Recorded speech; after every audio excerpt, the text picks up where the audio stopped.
There's a question here. When concentration reaches the material and immaterial sphere, does this affect the development of the Buddha's bodies? No. The material, what you're doing as a meditator, in a human body, trying to get to the jhanas, is to get the kind of mental state, the sphere, mental state that is best for meditating on emptiness. You meditate on emptiness, that clears away the obstructions. You collect merit, you collect wisdom, then you become a Buddha. So I'm a little bit confused what this person might have been thinking, how the material and immaterial realms would have affected the Buddha Kayas. Can you ever wrote? Yeah? I was just kind of thinking about people that practice in the Pali tradition, especially if they ever are able to, because of the depth of their concentration, could kind of, I guess just because of the immaterial has sounded so refined. So refined. Yeah, but see, the immaterial realms, the highest you get is the peak of cyclic existence. Those are all realms within samsara. So if your aspiration is to become an arhat, still the best spheres, mental spheres to meditate in are going to be the access concentration, probably the first or second one, because the immaterial ones are too refined. So it's not like you go up the scale of all, the four material ones, the four immaterial ones, and then you pop up into arhatship or Buddhahood.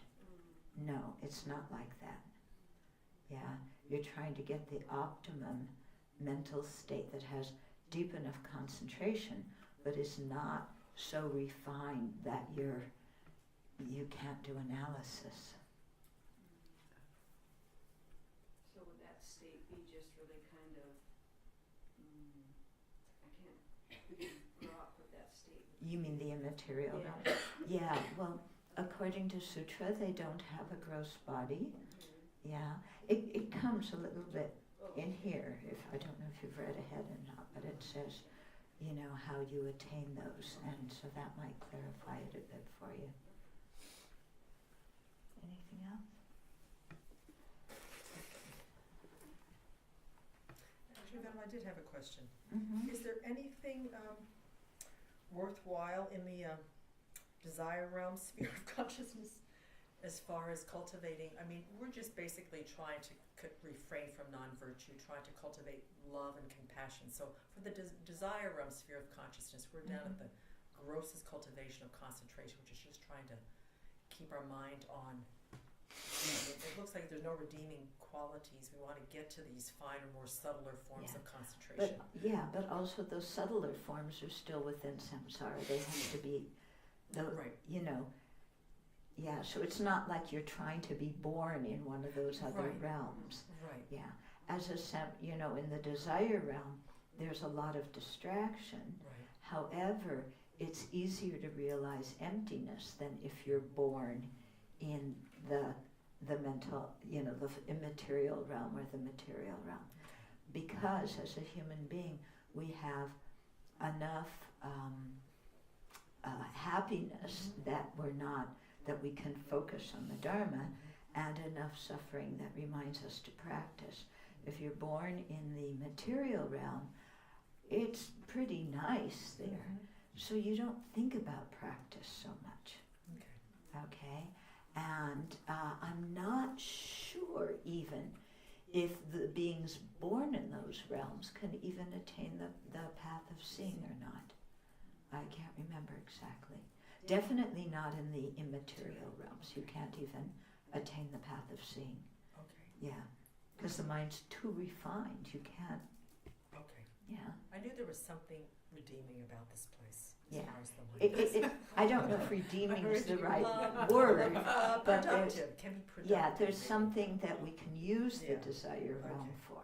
And if you want to practice Tantra, rebirth in the desire realm is best. Okay. You can't do that in the material and immaterial realms. Access consciousness, is that in the desire realm? Well, it's interesting because the way it's talked about here in the Pali tradition, access sound, it sounds like you don't actually get a material realm consciousness until you're in the first concentration. However, I checked this point over the break, and in the Sanskrit tradition, the access concentration is considered a material realm sphere of consciousness. Yeah. No, in the Sanskrit it is considered material. Pali, it seems like maybe not. So in a lot of these things there may be differences. Also like, do you hear things? There's debate about that when you stop hearing things, even though it doesn't necessarily disturb your concentration. So a lot of these things, just people have different views on. Yeah. Okay. Did you have something? Yeah, it was two. One is this cultivate concentration which surpasses the four formless absorptions. They're past the four formless absorptions. Yeah, doesn't mean going up the ladder in cyclic existence. It means combining it with insight and realizing emptiness and going into the paths that lead to awakening. Okay, and then so the next question I had is then in these kinds of levels of absorption, do you know where you are? Like, could you get, is that part of it? Is that you get so into just doing the concentration that you can slip off? Or No, are you conscious of the level? you know what level you are. It seems like the material realm beings, because that's where the Brahmas are, all the different Brahma gods. So it seems like they're not in concentration, all day and all night. They do have some interaction and do things. Once you get to the immaterial realms, all you're doing is completely just focused on that object of meditation, and you're gone, You don't have any sense consciousnesses, any interaction with any other living beings. Yeah. Okay. Mm-hmm. I had a question about this part where it says that we're doing ourselves a disservice if we have a motivation to remain in a blissful meditative state. Without we're doing ourselves a disservice if we're not trying to cultivate renunciation and wisdom and bodhicitta, but we're just focused on getting serenity. And, it's nice, but when you have so much potential to do so much more, if you don't use that potential, you're doing yourself a disservice. In that way, it meant. Of course, if you're just a regular being and you're trying to have a nice rebirth and that's what you want, then that's not doing yourself a disservice. I'm more in this case of sometimes during our meditation sessions when I'm done with my commitments, I'll just choose to do this because I don't want to be around any afflictions and I want a break. Mm-hmm. So I'm Okay. Yeah, okay. So, you're tired of the afflictions. You want a break. So you're doing some concentration meditation to give yourself a break. I think that's fine because you're realizing the disadvantages of the afflictions. But also, include it. So, not just so I can have a break right now today, but so I can train my mind and concentration so that then I can apply it to the Lamrim meditations and really give myself a break from the afflictions. I have that view, but I don't always have that motivation at that Yeah. So bump it, that's why we deliberately cultivate a motivation. We bump up our motivation. Yeah. Yeah. It's very important, because if we just accepted whatever motivation we have at the beginning, we'd never get anywhere. So we always have to consciously cultivate a different motivation, even if it's fabricated. They talk about fabricated renunciation, fabricated bodhicitta. But the thing is, what is it they say? Fake it until you make it? Yeah, so you keep generating this, you habituate your mind to it, eventually something shifts and you really believe it, down in here. Okay. Shall we go on?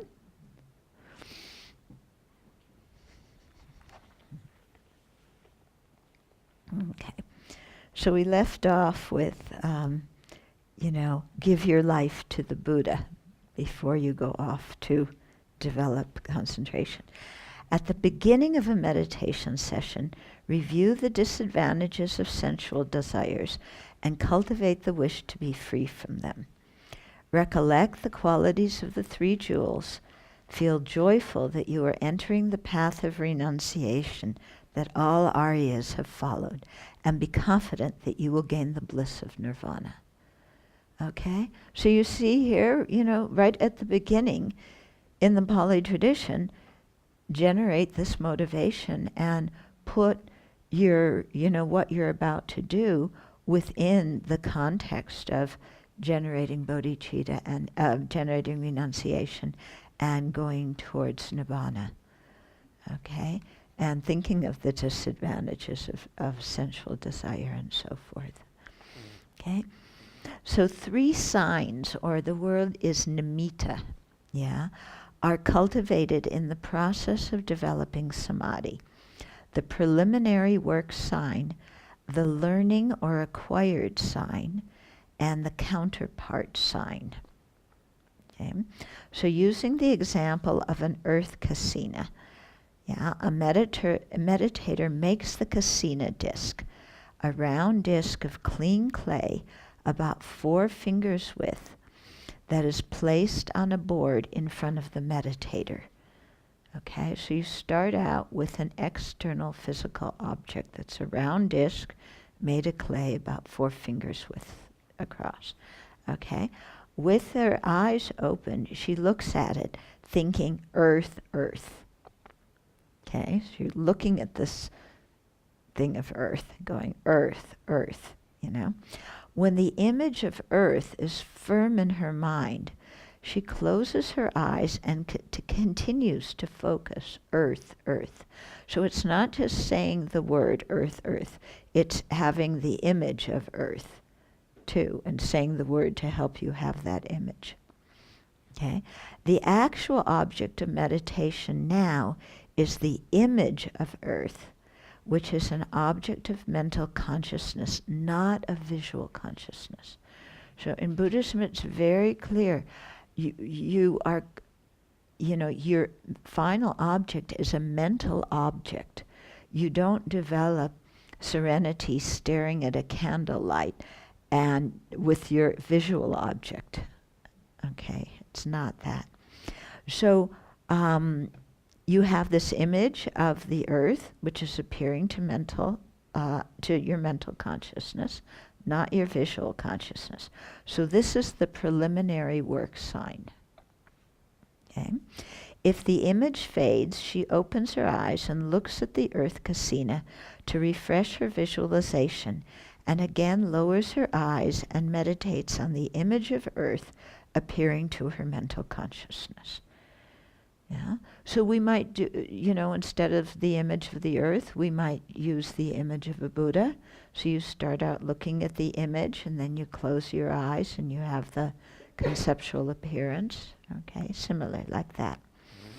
So in this way, by doing this again and again, looking at it, meditating on developing this image, if it slides, opening your eyes, looking at it, then, developing the image again, with your eyes lowered.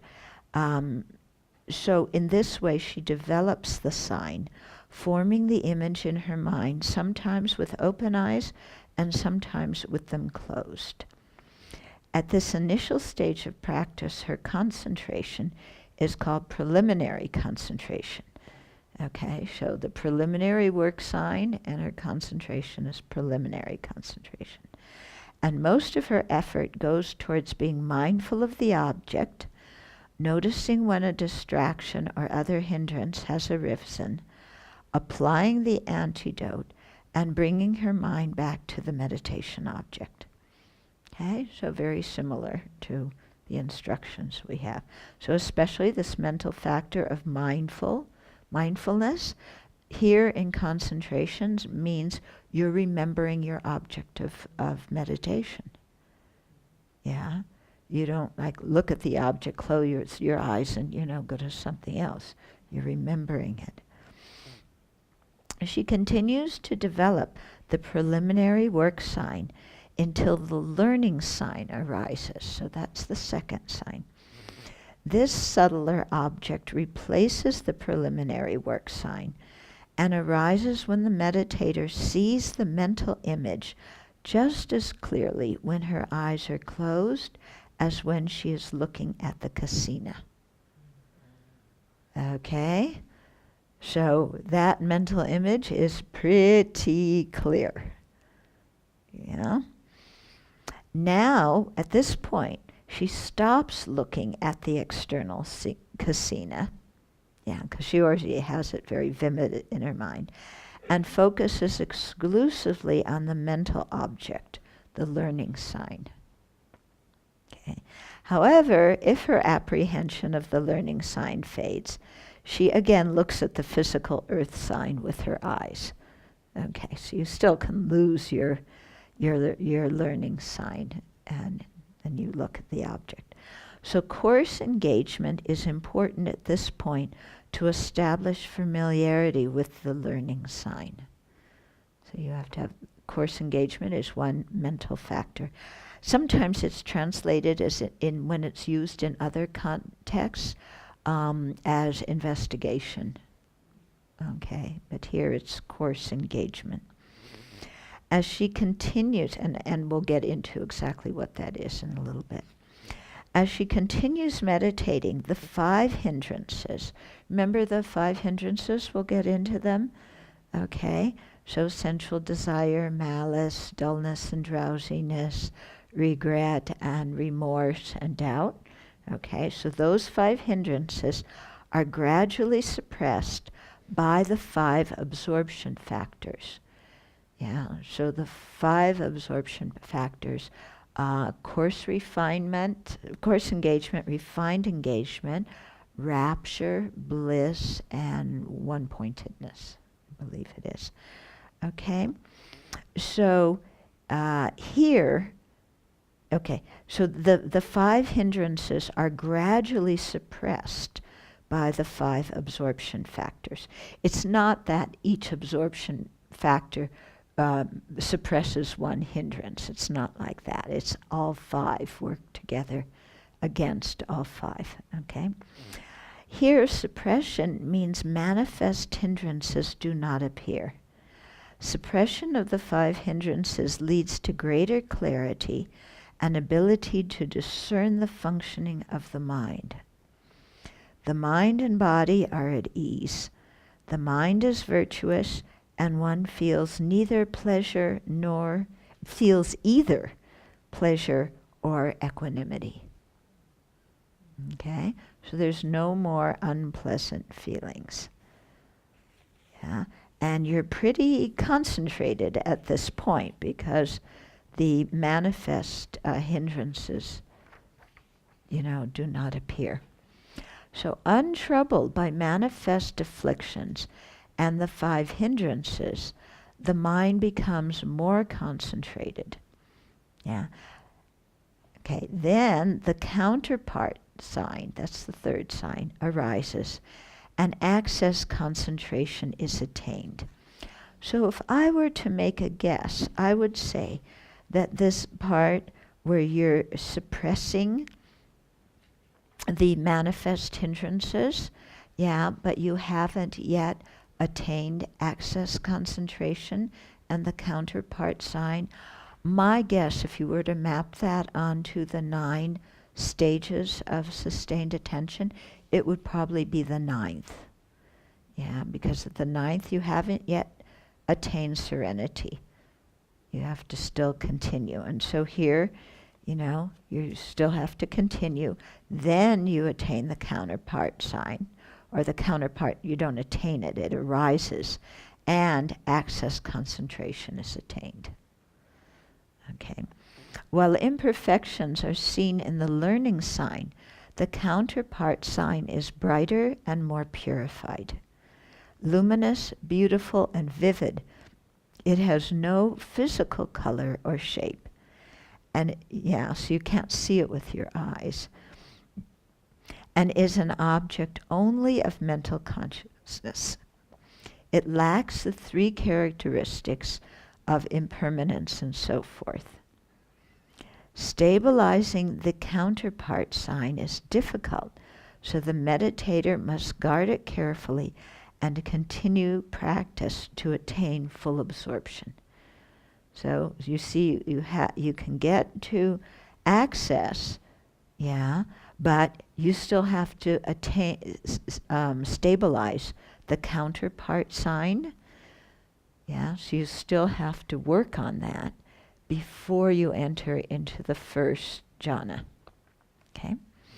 Serenity begins with the state of access concentration prior to the first jhana. Whereas access concentration, also called the stage of suppression abandonment, okay? It's called suppression abandonment because the 5 hindrances have been abandoned on the level of being suppressed, but they haven't really been totally abandoned, okay? So while access concentration, also called the stage of suppression abandonment, is marked by the suppression of the 5 hindrances, the first jhana is full absorption and is marked by full, stable development of the 5 absorption factors. Okay? So with serenity, access concentration, the 5 hindrances are suppressed, but the 5 absorption factors are not firm at that point.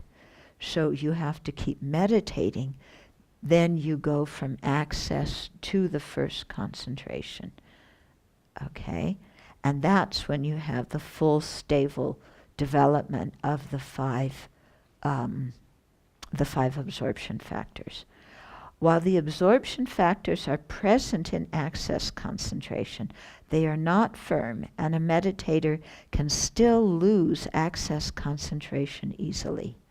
Okay, so here you can see the difference between the access and the full. But in full jhana, the absorption factors are stable and strong, and a shift in the sphere of consciousness occurs. So that's why it seems like here is where you shift into the material realm consciousness. Yeah, Sanskrit tradition, it seems they say it happens in access. Doesn't really matter, does it? The mind in full absorption does not perceive sensory objects, but functions like a material sphere consciousness. Okay, the person is in seated meditation at this time. So they're not walking around, doing daily life activities and stuff. Because with daily life activities, your senses have got to be functioning. Otherwise, you're going to trip and fall.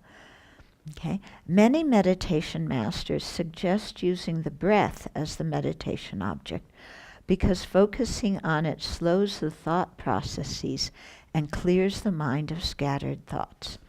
In this case, one begins by observing the physical sensations of the breath at the nostrils and upper lip as it enters and exits. Okay? The learning sign is an image arisen from this physical sensation. Yeah, so it's some little like glowing small thing. Yeah. And at that point, when it arises, the meditator turns her attention to the nimitta, a colorful, luminous sphere or radiant light, and that becomes her object of meditation. Because when you're meditating on the breath, observing the sensation of the breath as it crosses your upper lip and goes into the nostrils, that is a physical sense. Yeah, and serenity has to be mental consciousness. So that's why the nimitta is developed, and that becomes the object that the meditator continues to meditate on, even though they started off meditating on the breath. Okay. In the Theravada countries, there's a lot of debate because Mahasi Sayadaw has, I think it's Mahasi, has you meditate, no, maybe it's not Mahasi, because Goenkaji does the whole scan of the body. I forget who it is, but one of the major meditation teachers, you know, because the method that Sharon Salzberg and Jack and you know, Joseph teach is you watch the abdomen rise and fall. Yeah, so that may have been maybe one of the Thai masters, actually. That's Mahasi? Yeah, I have a friend who ordained in that. Oh, okay. So they focus just, okay. I thought they scanned. What she said is what you just said, the abdomen. The abdomen, okay. So, yeah, so maybe it is Mahasi then. Mahasi Sayadaw's method. So you focus on the abdomen and you watch the rise and fall of the abdomen. Rising when you inhale, falling when you exhale. Some meditation masters say that is too gross of a sense and that you need to focus here in order to actually enter full concentration, you know, the first jhana. So they have some debate going back and forth among different meditation masters about how to do it. And there's also a debate within these countries of, do you do serenity first? Do you do vipassana first? Or do you develop them both at the same time? And there's a sutra quotation, we'll come to it, that says all three are acceptable. In the Sanskrit tradition, you usually develop serenity first, and then you attain the union of serenity and insight. But in saying you develop serenity first, it doesn't mean you don't practice, insight meditation until after you've developed serenity. You know, of course you have to be practicing it before that, but in terms of what you kind of attain, the level of attainment, they say first serenity, then insight. Okay, so different meditation masters, different methods, lots of discussion. Yeah.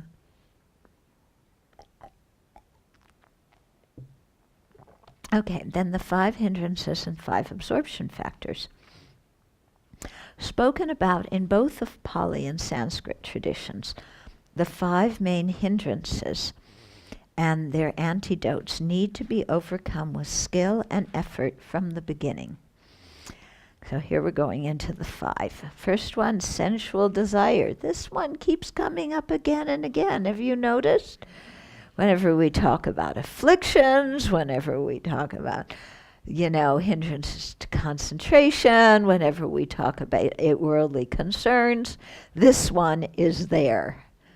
Okay, isn't it? So maybe it's a problem for us. Yeah, maybe it's something we need to pay attention to. So sensual desire produces craving and clinging. Well, the experience of sensual pleasure itself is not bad. Attachment to it diverts our mind from spiritual practice. So that's why we try and stay away from objects that trigger our sensual desire, because the afflictions manifest. We get diverted from our practice. Once we're diverted and there's manifest afflictions, it's hard to control the mind and bring the mind back.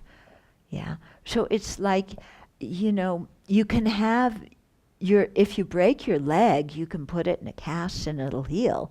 But better is not to break your leg. Yeah. So, like that.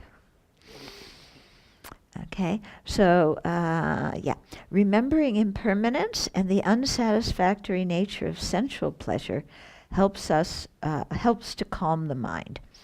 Sexual desire is the strongest desire human beings have, and it can be very distracting.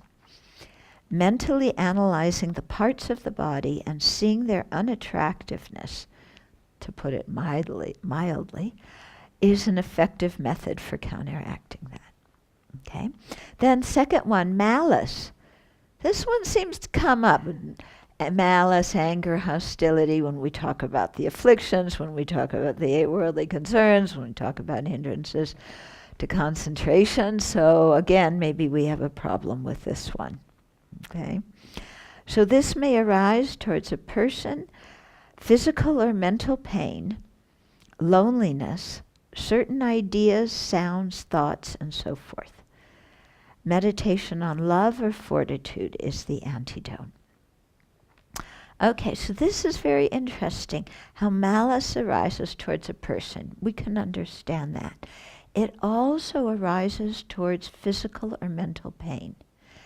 Here, we don't often notice this. Yeah, we have some physical pain, and then before we know it, our mind is angry. We don't usually say I'm angry. We say I'm upset.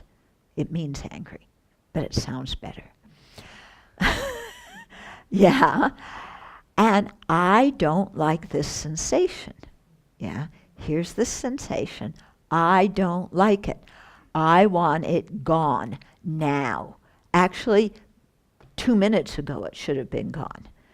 Yeah, I do not like this. I reject it. It should not be here. This is not fair. On and on. You know how we get? So there's the physical pain, and then there's the upset or anger or malice that arises in the mind in response to the physical pain.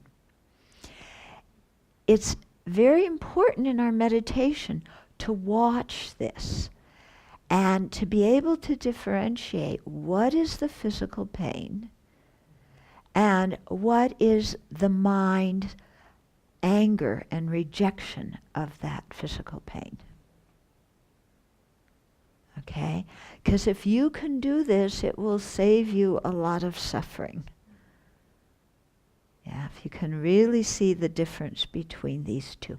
Because we begin to see how our mental reaction to the physical pain makes everything, it seems to make the physical pain worse. It's actually that now we have physical pain and mental pain put together. Yeah. If we can stop the mental pain, gain some control over that, then the physical sensation does not seem so bad.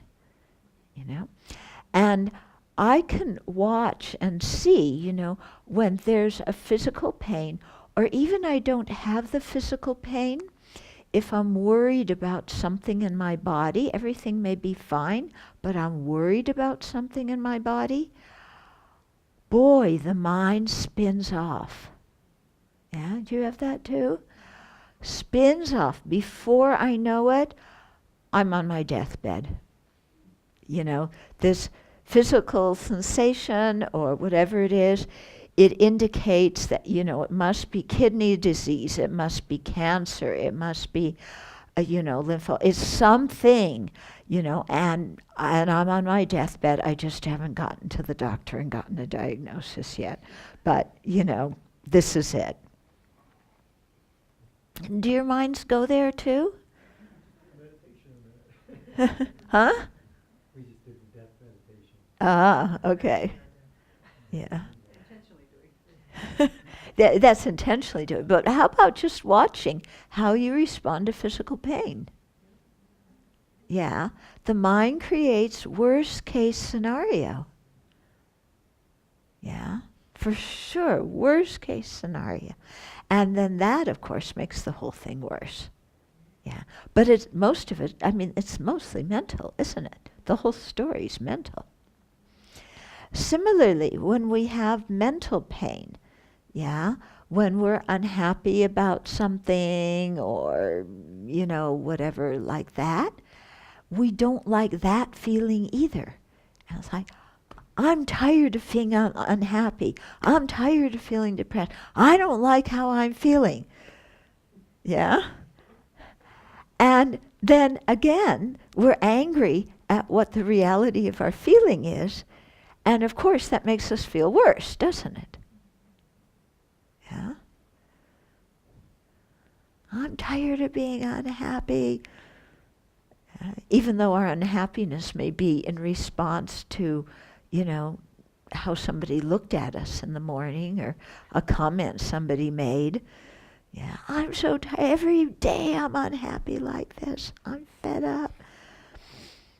Okay, so very interesting, to watch this one of aversion or malice or hostility.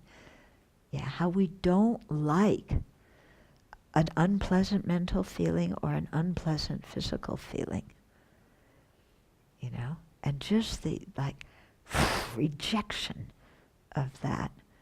And then you watch its effects and how it makes you really miserable.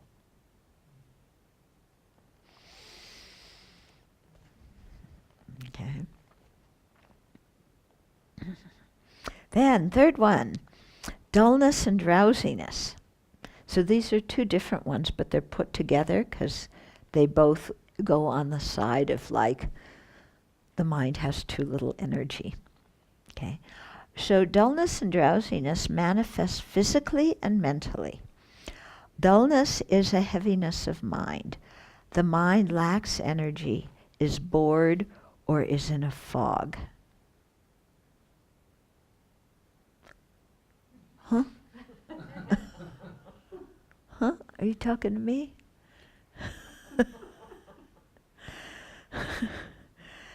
Okay, drowsiness is sleepiness, but it is not related to lacking sleep or being physically tired. Okay, so we can get very drowsy even though we've had a very good night's sleep and we're not exhausted physically either. It's like some karma ripening. And it usually happens when you're sitting in the front row in a big teaching where everybody can see you. Yeah? And then you get drowsy. Yeah? Yeah? And for the life of you, you cannot keep your eyes open. Have you had that happen? Yeah? So, you know what the Tibetans do?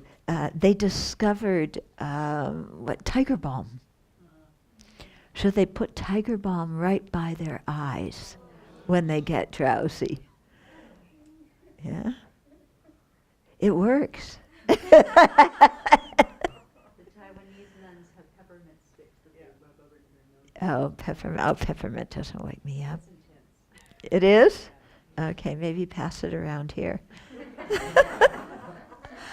Because sometimes I check on what you guys are doing. One of them's like this. One of them's like this. The other one's like this. One of them is... Or if you haven't gotten that far, there's the people in the hall who yawn. The hall's perfectly quiet.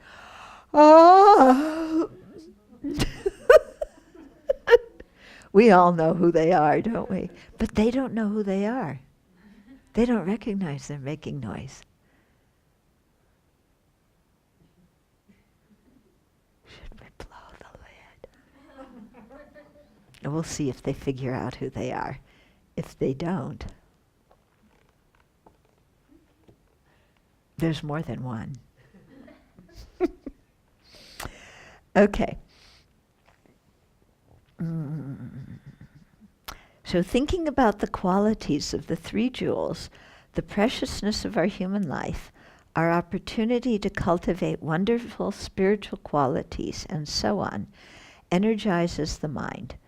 Imagining brilliant sunlight filling us and dispelling mental darkness is also helpful. Okay. Then restlessness, which I checked, the Pali term and the Sanskrit term is the same one that is often translated as excitement when they talk about excitement and laxity being hindrances in the Sanskrit version. Okay, so restlessness and remorse. I don't know that they're defined the same way. They may have the same name, but the two traditions seem to define them slightly differently. Okay, so the restlessness and remorse take the mind into the past or the future. Restlessness is an agitative mental state that includes anxiety, fear, apprehension, and worry. Okay, in the Sanskrit tradition, in the context of developing serenity, excitement, which is the same word, is the mind going towards an object of attachment or about to go towards an object of attachment. So slightly different definition. Restlessness, agitated mental state, anxiety, fear, apprehension, worry. Anybody here suffer from that? Yeah? Boy, you can spend a lot of time in your meditation session on this, can't you? Yeah? Just the mind is like anxious. What happens if this happens? What happens if that happens? What happens if this doesn't happen? What happens if that doesn't happen? I'm afraid of this. I'm afraid of that. I'm worried about this person. I'm worried about that person. What if these people are going to think about me? Am I doing this right? This is, my nerves. I'm just so nervous. I have to give the BBC talk and I'm totally unprepared. And what are people going to think of me? And and my big toe hurts again. I'm sure I have cancer of the big toe. And, and then, it's my little toe. I must have cancer in the little toe too. I don't know if there's such thing as cancer in your big toe, but I have it. I'm the first person to have it. Anxiety, fear, apprehension, we spin out on those, don't we? Okay. And this seems to be a mental state that's quite prevalent in society nowadays, because I think people feel, you could call it stress also, yeah, because people feel like they have to be somebody, yeah. What I am isn't good enough. I have to make a mark. I have to be noticed. I have to make a name for myself. I have to have people's respect and regard, and I have to be somebody, whatever thing we are, yeah, and that adds a level of anxiety to people and stress to people's lives that is really unrealistic and damaging. It's also competition now. It's prevalent in universities and colleges, and then even in the job. Oh, especially in the job. So it's yeah, this is directly related to competition, you're saying, yeah. So when you're in school and work, even in your family, I want more approval from my parents than my brother and sister have, or whatever it is, yeah. Competition to be somebody in whatever it is, and then worry about if we're going to make it, and if we make it, worry about losing it. Okay, and some people, their whole life spent in this kind of mental state. Yeah. Then remorse is an uncomfortable emotion that we did something we should not have done or did not do something we should have done. Okay, do you see how that's related to restlessness? You know, it's like, oh God, I should have done that. Why didn't I do that? What's going to happen now? Yeah, or I shouldn't have done that. You know, or I should have done that. I don't know. Should I or shouldn't I have done that? You know? And then a lot of remorse, you know. Oh, I said that to that person. What are they going to think of me now? I'm sure I won't get the promotion. Okay. So focusing on the breath or any other object that soothes and pacifies the mind is effective to calm restlessness and worry. Okay, or restlessness and remorse. Bringing your attention back to the present is also useful. We are sitting in a safe place, cultivating virtue, and focusing on our meditation object. That's always very helpful, you know, when the mind spins out on restlessness or remorse. Yeah, because we're, you know, it's like we have single-pointed concentration then. When we start spinning our yarns, we aren't distracted for a minute. Yeah, so it's very helpful to realize we're doing it and then come back to, wait a minute, I'm sitting here right now. Okay. Yeah, the terrorists are not going to walk up the hill. Yeah, so let's just relax about that. You know, I'm sitting here, I'm safe, I'm with a good group of people, I'm paying attention to my meditation object, creating virtue. Let's not spin out about, you know, next time I go to the grocery market, you know, something big is going to happen. Yeah, because I bet that's a lot of the suffering that's going on now after the Paris attacks, is people, you know, going into the future. Yeah, and I can't go anywhere, I can't do anything because I'm sure that's going to happen to me. Mm-hmm. Actually, they've done statistics and you know, like looked at the number of people who've died from things, and in the U.S., the percentage of people who die from terrorist attacks, very, very small. More people die from just rampant use of guns. Yeah, lots more. Yeah, and lots more people die from white supremacist kind of militia groups than from terrorist groups. Isn't that interesting?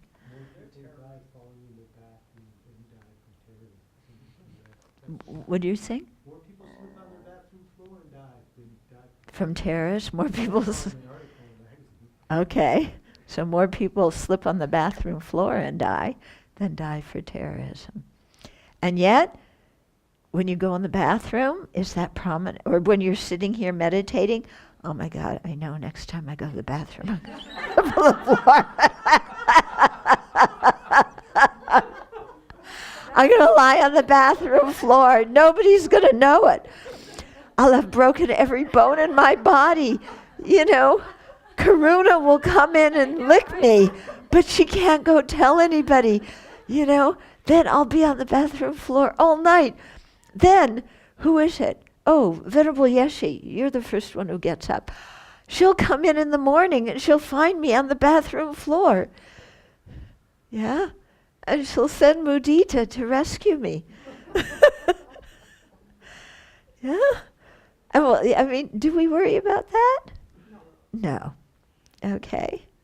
Do we worry about, you know, going to, I don't know where, you know, where do we go? Lowe's, yeah, to buy some orange barrels to catch the rainwater in, you know, and I'm sure there's going to be a terrorist attack at Lowe's, you know, in the orange barrel department.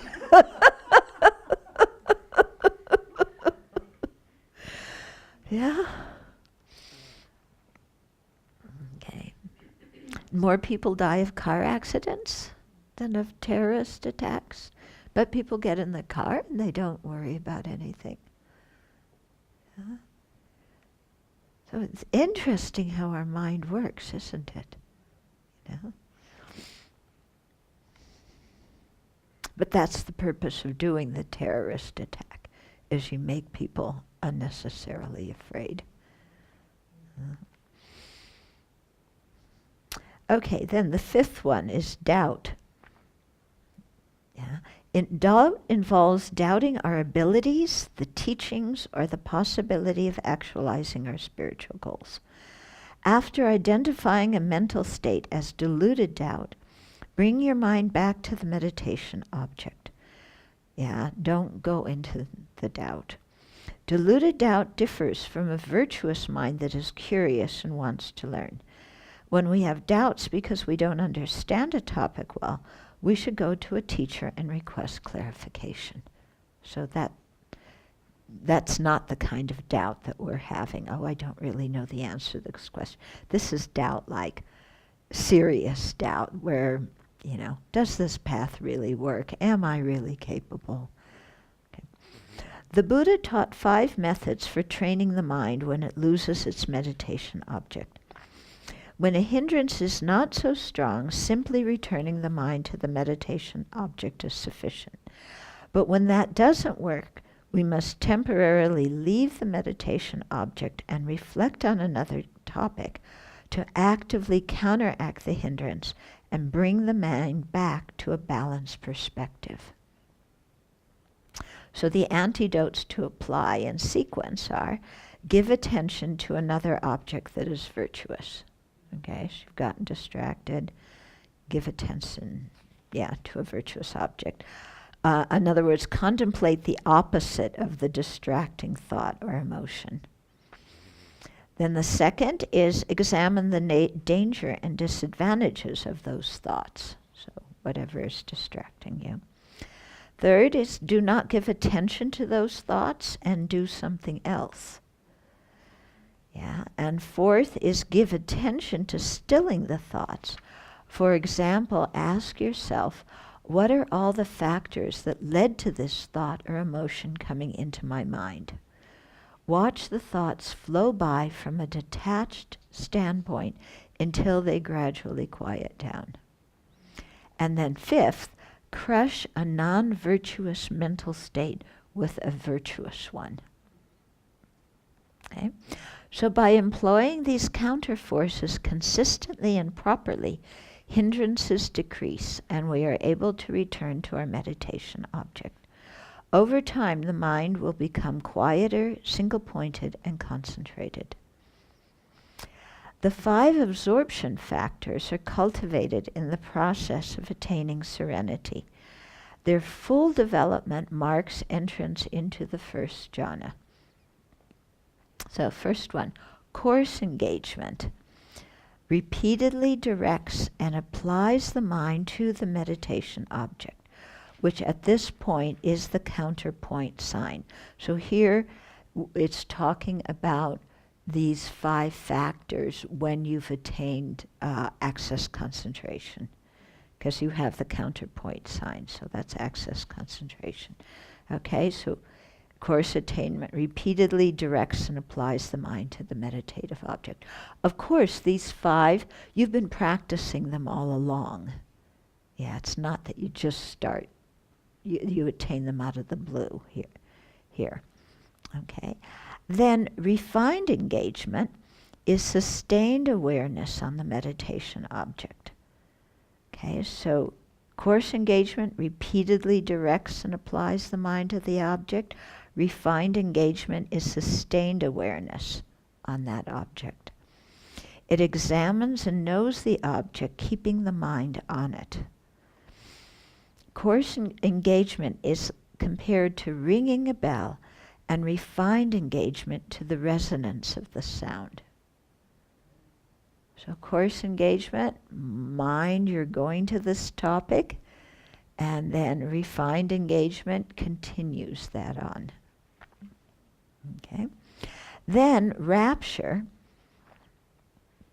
is delight and satisfaction due to being interested in the object. Yeah. You know, when the meditation object is like really interesting, then, yeah. So but this is, again, described in terms of when you're at the point of jhana. It arises when the mind settles down and becomes peaceful due to coarse and refined engagement and lightness of body and mind. And the next one is bliss, is the pleasant, joyful, happy feeling accompanying concentration due to the depth of stillness in the mind. Rapture and bliss arise sequentially after coarse and refined engagement become more refined and concentration deepens. Rapture is tinged with exuberance and elation and is coarse compared to bliss, which is tranquil and satisfied. Okay? So rapture has an element of being a little bit elated, giddy, something like that. It's too high. And bliss is much more tranquil and satisfied. Okay? Then one-pointedness unifies the mind and its accompanying mental factors on the object. It is a stillness of mind that allows the mind to stay in a relaxed manner on the meditation object. Okay, so it unifies the mind, all the mental factors on the object. Yeah, so the mind is very still and is relaxed on the meditation object. Yeah. Sometimes I think when we sit down to cultivate serenity, relaxation is the last thing in our mind. I've got to concentrate. And you see, or I see when I look at you, some of you meditate with a furrowed brow. Yeah? The mind's not completely relaxed. I'm not sure what you're worried about or what's going on, but the face is not relaxed. There's some tension there. So you really want to cultivate, even before you get to one-pointedness, a mind that's relaxed. Mm-hmm. But we tend to think relax means spaced out, just like this. Oh yeah, I'm very relaxed. Whereas here we're talking about when you're meditating, you want both your body and your mind to be relaxed and firm at the same time. So firm does not mean tight, and relaxed does not mean sloppy. Okay? As the meditator approaches jhana, the strengthening of the 5 factors happens sequentially. When all 5 factors are present and work together to plunge the mind into the object so that it becomes completely absorbed in the object, the first jhana is attained. So the mind and the object don't seem very separated. These 5 factors have to be patiently cultivated. We cannot will ourselves to attain access concentration or to go from access to full concentration. If we cultivate the factors with consistent and relaxed effort, when they are mature and strong, the mind will enter full absorption by itself. Okay, so it's this whole thing of cultivating things instead of, I'm going to control my mind, That angry thought has got to go. I'm not going to think about that person I don't like. I'm not going to think about the person I don't like. What are you thinking about? The person you don't like. Okay? So, not like that. Okay, a mind with full concentration is like a room with only one chair. When the chair is occupied, a guest coming into the room leaves immediately because there is no place for him to sit. Similarly, when samadhi is focused one-pointedly on the meditation object, other thoughts cannot stay in the mind. Concentration does not eliminate the hindrances and afflictions completely. It suppresses their manifest forms. Only the wisdom developed by unifying serenity and insight on the object of emptiness can eradicate them completely. Although in the Pali tradition they would say on the object of selflessness can eradicate them. No, on the object of nibbana, they would say. Yeah, can. No, they unify serenity and insight on the three characteristics, and then that leads to penetrating nirvana, and that eradicates the afflictions completely. Okay, then, well, we'll start this next section. So the 4 jhanas. A meditator in the human realm can attain the 4 material absorptions. I usually call them jhanas. That's the Pali term. And the 4 immaterial absorptions. In each successive state of absorption, concentration deepens. However, the immaterial absorptions are not useful for cultivating wisdom because the mind is too absorbed. Okay. In the Pali text, the Buddha describes right concentration in terms of the 4 jhanas, which are distinguished by their component factors. Okay. While the sutra presentation and the Abhidhamma analysis may differ superficially, they come to the same point. The table on the following page shows both presentations. Okay, so let's look at the following page, the table. Okay, so let's just look at the Abhidhamma analysis first. Yeah, so in the first jhana, what factors do you have present? All 5 of the jhanic factors.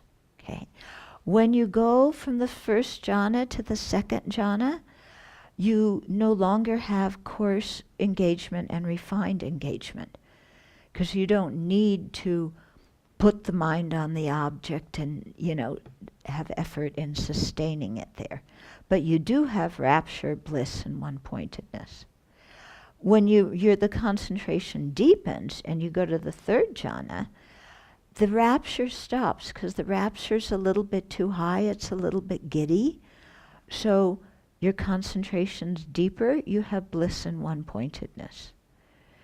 When you go to the 4th jhana, the bliss is abandoned because the bliss too is a little bit too high, and equanimity is a much more satisfying feeling than bliss. That's quite interesting, isn't it? So the feeling in the mind is a neutral feeling, not bliss, and you have one-pointedness. Okay. If you look at the sutra exposition, and this is taken just right out of one of the sutras where the Buddha describes what's present and what's gone. So in the first jhana, sense pleasures and non-virtuous states, are gone. Yeah, you don't worry about any of that.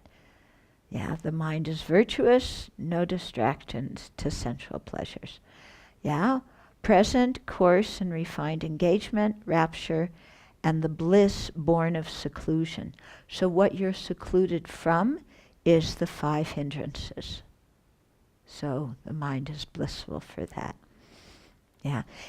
The fact that one-pointedness isn't mentioned here doesn't mean that there's no one-pointedness. Okay. Then when you go to the second one, again, coarse and refined engagement are absent. What you have is inner stillness, one-pointedness of mind, rapture, and the bliss born from concentration. Then you go deeper into the third jhana. Then again, the rapture is gone. Yeah. Now here it says you have equanimity, but you also have physical bliss. Okay. So equanimity, mindfulness, you've had mindfulness all along, but it's, pointed out here. Introspective awareness, you've been developing that all along too. And physical bliss, which you've had since the time of serenity. You've had physical bliss. But somehow, they are emphasized at this point in some way. Then in the fourth jhana, the physical bliss and pain are gone, and joy and grief, any kind of mental up and down, that's also gone. So what's present is a neutral feeling, the purity of the mindfulness, equanimity, and the mind that is purified, bright, unblemished, rid of imperfection, malleable, wieldy, steady, and attained to imperturbability. Okay? So that gives you some idea of like the differences between these different jhanic states and, what we can look forward to if we attain them. Yeah? Sounds kind of cool, doesn't it? Huh. Okay. So back to the previous page. Jhanic concentration is sharp, focused, and free from tension. Okay, so your brow's not furrowed. You're not willing yourself to concentrate. Yeah. Okay, it's relaxed and free from tension. It is arrived at through balanced effort that is firm but not tight. Okay? Learning to be a balanced individual, I think, is a very important part of our Dharma practice in general, not only in developing concentration, but just to be a good human being, we need to learn how to be balanced, And we tend to, we're like here, and then we flip to here, and then back over here, and back over there. And to become a balanced individual in terms of our views, not going from absolutism to nihilism, in terms of our moods, so that the people around us, when they see us in the morning, they have some idea of what we're going to be like. You know how there's some people, you see them in the morning, you have no idea what person you're going to meet that morning. Because one day they're this way, and the next day they're that way. You know what I'm talking about? Yeah? Sometimes we feel that way ourselves. We don't know who we are each day. Yeah, because we're so moody. So, training our mind to be a balanced individual is quite a Dharma practice. Yeah. Very important. Okay, so jhana concentration is sharp, focused, and free of tension. It is arrived at through balanced effort that is firm but not tight. The mind is totally withdrawn from sense objects, although there is some difference of opinion whether there is recognition of sound or not. But even if there is, it doesn't disturb the mind. The mind is secluded from non-virtuous states, and the 5 hindrances have been suppressed. Some people mistakenly believe that Buddhism requires us to give up pleasure. Here we see that this is not the case. We actively cultivate rapture and bliss that pervade the entire body in the first jhana. When you read the sutras, in the sutra itself, it talks about how totally physical, how the body is drenched in bliss with the physical jhana, with the first jhana. Okay, so it's not like Buddha says you need to suffer and give up all pleasure. Okay, because when the Buddha talks about this, he talks about his own experience on the path to awakening and how he attained these different levels. Okay, rapture and bliss help stop the mind's obsession with sense pleasure, thus halting the creation of destructive karma involved with procuring and protecting sense objects. So, the bliss of samadhi completely overpowers, the attachment to sense objects and the minuscule amount of pleasure we get from sense objects. Yeah, because when you have the rapture and the bliss, it's like, who cares about chocolate cake? Chocolate cake is totally boring. Just as stability and access concentration is needed before attaining the first jhana, mastery of the first jhana is needed before going on to the second, and so forth. So you have to master them in sequence. This involves perfecting our skill in the lower jhana so that we can enter, abide, and emerge from it without difficulty. So it's not like you attain this jhanic state and okay, got it. You have to cultivate it after you attain it, and perfect how you enter into it, how you abide in it, how you emerge from it. There's still a lot to learn within each jhanic level. Okay? We can stay in that jhana for as long as we wish, and when we emerge, the mind is clear and not confused about where we are or what is happening around us. Okay, so when you enter the jhana, you determine how long you're going to stay in it. When you emerge, mind is clear, fresh, relaxed. You know where you are, you know what's going on. It's not like, waking up in the morning like, where am I? Not like that, okay? After coming out of the jhana, we can review the experience, noting the process by which we entered, abided, and emerged from it, and analyze it clearly, knowing each absorption factor that was present. So you see, coming out of it, you begin to analyze that mental state. You can identify the absorption factors that were in it. You know how you entered it, abided in it, emerged from it. And that kind of analysis, reflecting upon the jhana that you just emerged from, that kind of analysis will lead you slowly into insight, because you're noticing the different, mental factors that are present. And then you start seeing them as impermanent, as unsatisfactory, as lacking a self. Okay. So meditators must develop several meditative skills in one jhana before going on to the next. So this is what you have to do in each jhana. Okay. Know the absorption factors that jhana has. Okay. Entering, you have to be able to enter jhana easily,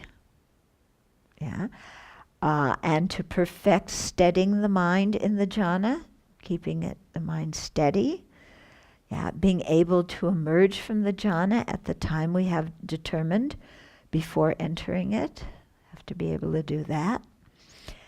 Have to be able to perfect relaxing the mind and making it flexible.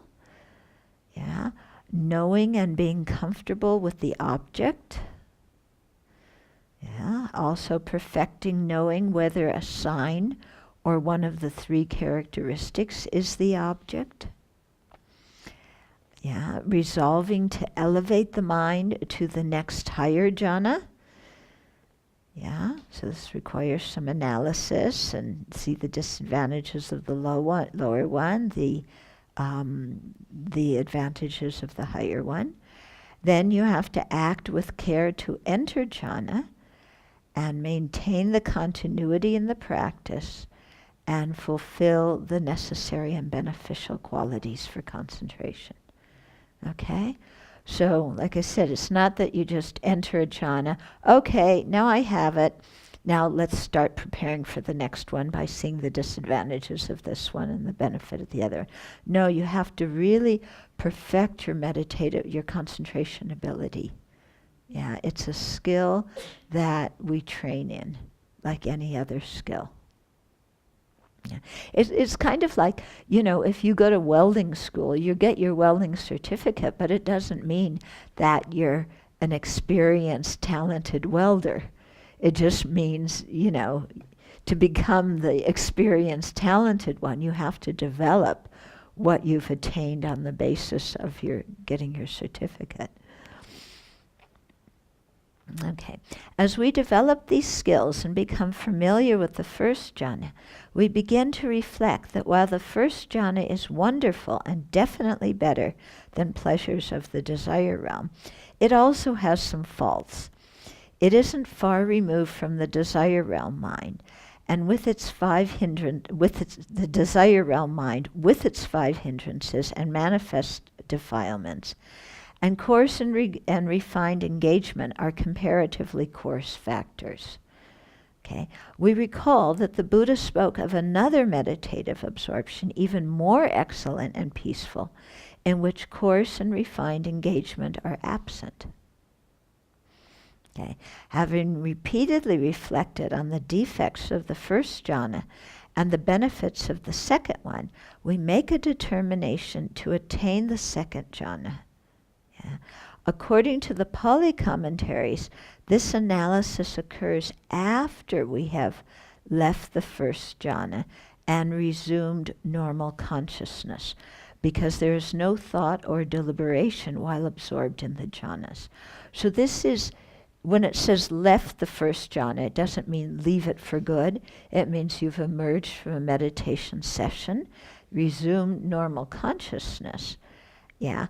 And with your normal consciousness, then you think and deliberate and so on, which you can't do when you're just in that level of jhana. Okay? In the break time, we receive the 4 requisites: food, shelter, clothing, and medicine, with right livelihood. Yeah. So, just like the Lamrim teachings talk about what to do in the break time, here it is. Receive the 4 requisites with right livelihood. Alternate walking and sitting meditations, so you can meditate on other topics, and do walking meditation. Sleep in moderation in the middle part of the night, not just any time you feel like it. Then, during meditation sessions, after continuing to focus on the meditation object and strengthening our faculty of concentration, we enter access concentration and go directly to the second jhana without passing through the first jhana. So you go access, second jhana. Now, I don't know when you go to the third jhana, if you go access third jhana or if you climb up. I can't, and I asked myself that question and I don't know. Maybe it'll tell us. Okay, so let's stop here.